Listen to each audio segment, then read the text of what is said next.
Olá a todos que me assistem, eu me chamo Natiele Rosa da Silva e neste vídeo eu irei apresentar o meu trabalho final de curso da especialização em Linguística Aplicada ao Ensino de Línguas da Universidade Federal do Mato Grosso do Sul.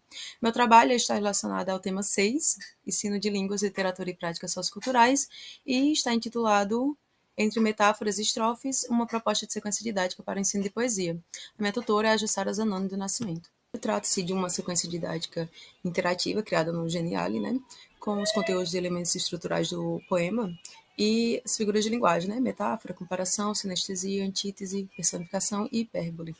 A sequência proposta fundamenta-se nos princípios da linguística aplicada, especialmente na valorização do uso real e significativo da linguagem, na construção do conhecimento por meio da interação e da multimodalidade, quando a gente tem os jogos, né, durante a sequência, e também os ícones, onde o aluno pode clicar e interagir com o material, e na promoção de uma postura crítica e reflexiva diante dos sentidos produzidos nas práticas discursivas cotidianas, por exemplo, quando eu trago as figuras de linguagem para o nosso uso cotidiano, certo?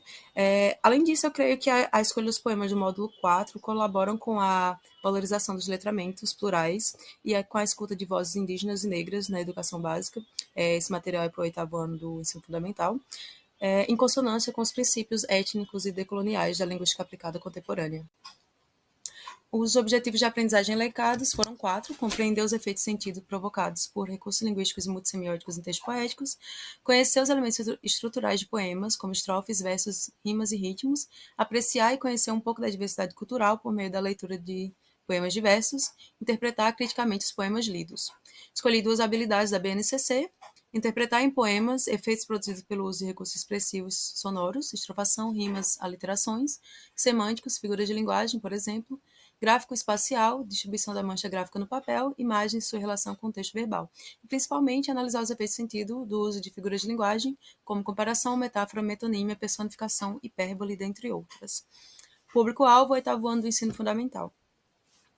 E aí os módulos foram 4, o que é poema, elementos estruturais de poema, figuras de linguagem, leitura e interpretação de poemas, certo? No primeiro módulo eu vou explicar exatamente o que é o gênero, né? Poema, uma composição literária que utiliza a linguagem artística para transmitir emoções, ideias ou sensações.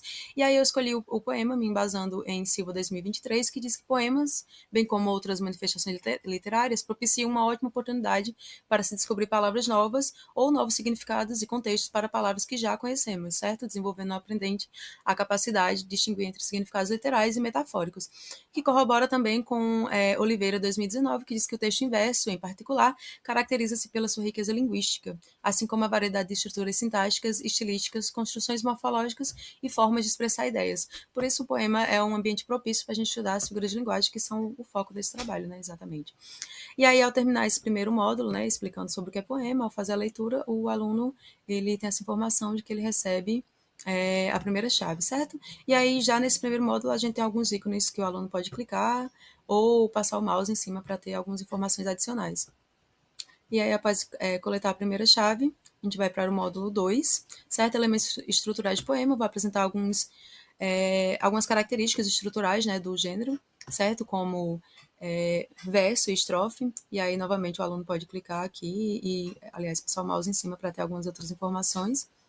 E aqui ele vai ter um exemplo, né, do que é um verso, que é uma estrofe, nesse poema, por exemplo. Rima, ritmo, métrica, eu lírico. E em seguida tem um jogo de revisão, né? O aluno vai poder clicar ler as perguntas, né, no card, e aí em seguida ele vai clicar para ver se a sua resposta está correta, né? Cada linha do poema é um verso, e aí ele vai clicar para ver se é verdadeiro ou falso, né? Ele vai ler, refletir, né? Idealmente, e aí clicar para ver se sua resposta, sua ideia estava correta, né? Em seguida ele coleta mais uma chave. O terceiro módulo, figuras de linguagem. Aqui eu vou apresentar algumas figuras, né? O que são figuras de linguagem? As figuras de linguagem são recursos utilizados pelos autores e artistas para que suas mensagens, aliás, as mensagens de suas obras se tornem mais expressivas. Elas são capazes de conseguir um determinado efeito que irá influir na interpretação do texto pelo leitor. Entretanto, as figuras de linguagem também fazem parte do nosso cotidiano, de forma escrita ou falada. E aí, que é uma informação sobre figuras de linguagem, né? E no final do módulo a gente vai ver como é que isso está presente no nosso dia a dia. Aqui eu vou apresentando as figuras de linguagem, tem um conceito, um exemplo num poema, né? E embaixo sempre vai ter um íconezinho de teste dos conhecimentos, onde o aluno pode ler, né? e responder a questão, certo? Para ter um feedback imediato ali, se ele né, no caminho certo, correto, está acertando certinho as questões, está absorvendo, né, o conhecimento. Certo? A gente vai apresentando aí as figuras. Em seguida, tem essa indagação, né? Como essas figuras aparecem no nosso cotidiano? O aluno pode se perguntar. E aí a gente tem algumas frases aqui para que o aluno possa ver quais são essas figuras, né? A frase do cotidiano que a gente utiliza no nosso dia a dia, como que isso pode ser aplicado, né, a esse conhecimento das figuras de linguagem. Quando eu digo, por exemplo, estou morrendo de fome, é uma hipérbole. Ela é fria como gelo. A gente tem aqui uma comparação, certo? E aí o aluno vai clicando, vai tendo feedback e aparecendo novas perguntas, né? As paredes têm ouvidos, a gente tem uma personificação aí, né? Certo? E aí tem todas as perguntas, o aluno vai clicar e vai ver a sua resposta, se sua resposta está correta, né? Terceira chave, aqui a gente adquire ao terminar o módulo 3, e em seguida o módulo 4, leitura e interpretação de poemas, propriamente dito, né? Aqui tem um textinho para estimular o aluno, né? A leitura de um poema vai muito além da decodificação das palavras, é preciso sensibilidade para perceber as camadas de sentido que o texto traz. Né? Um textinho aqui para ele ler aqui tem a significado de efeito e sentido, né? Para o aluno compreender bem o que a gente quer dizer aqui. Nessa página a gente tem alguns elementos também de interatividade. Aqui a gente pode clicar para ver a foto da autora deste poema, né, Conceição Evaristo. Após a leitura, a gente tem alguns ícones aqui, algumas perguntas que não tem um feedback imediato, é apenas para que o aluno ele possa refletir sobre a leitura que ele acaba de fazer, certo? E aí o aluno pode clicar também nesse ícone para ouvir a declamação desse poema em um canal do YouTube, certo? Aqui em seguida tem algumas informações sobre o poema e vai abrindo algumas perguntas, né? Que o aluno pode responder sobre o poema, certo? Ele vai ler e aí aqui vai abrir as perguntas para ele, certo? A cada pergunta que ele vai abrindo, vai aparecendo aqui a pergunta seguinte, certo? Ao todo são 6 perguntas e aí a gente vai abrindo conforme vai respondendo, certo? E aí tem um feedback imediato, como eu falei, se o aluno acertar ou errar, vai aparecer a pergunta, a resposta, aliás, em seguida. Mesma forma aqui, a gente tem, quando clica aqui, tem a foto e algumas informações sobre a autora, nesse caso é a Elaine Potiguara, uma autora indígena, certo? E aqui tem o ícone que a gente pode ir para o canal, né? Pode clicar aqui para ouvir esse poema ser declamado em um canal do YouTube. Novamente, algumas perguntas para reflexão, né? Para o aluno refletir um pouco sobre o poema que ele acabou de ler. E em seguida tem as perguntas com feedback imediato, né? Aqui, novamente, sobre o poema, sobre a atmosfera que é construída no poema, de uma forma geral sobre o poema, né? Para, novamente, estimular a reflexão, né? Para o momento em que ele for responder as perguntas aqui, certo? Vou passando rapidinho.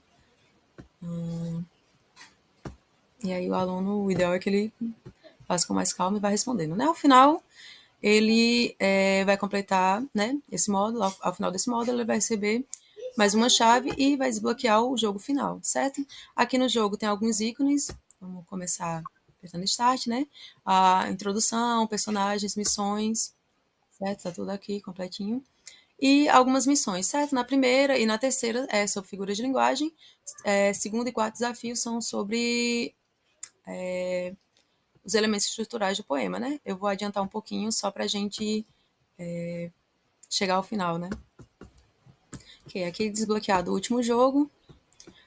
Tem aqui a informação sobre o jogo, né? Responda corretamente, ajude o sapo a atravessar a rua. E aí é um joguinho onde o sapinho tem que atravessar, né? A gente vai responder. Vai respondendo aqui, tentando responder corretamente, certo? Se o aluno, por um acaso, responde aqui errado, né? É game over, e aí ele pode escolher se quer continuar ou não, né? E a gente vai continuar e tentar novamente, né? Certo? Aqui a gente vai ler com atenção, tentar responder.